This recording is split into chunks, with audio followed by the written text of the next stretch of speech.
Mariah the Scientist says she owns her masters, but what does that mean? A master recording is defined as the original recording of the song.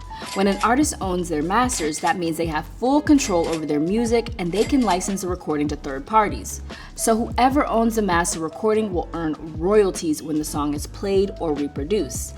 In the past, owning your masters was a very hard thing to receive from a label.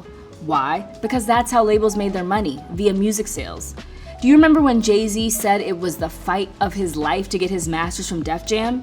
When Def Jam asked him to come back to be president in 2004, he said he'd do the job if his masters were reverted back to him, which they were in 2014, 6 years after he stepped down from the job.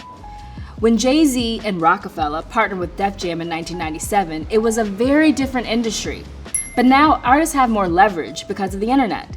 They are able to upload, distribute, and market their music on their own.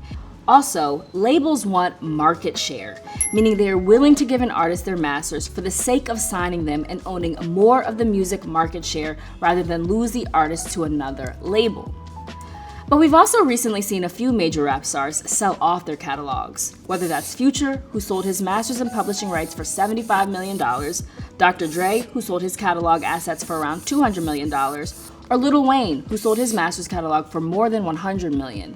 The pandemic and lack of live performances sparked this trend, but even post-pandemic, we are seeing artists sell their catalogs. So why would they sell it? Upfront cash, it's a big lump of money, and music is like the stock market. It wavers in relevance. So instead of waiting for an old song to randomly go viral again or a film producer want to license it, they can just get the money now and not have to worry about managing the administrative part of royalties and clearances. And why are investment firms like Shamrock or Recognition Music Group buying them?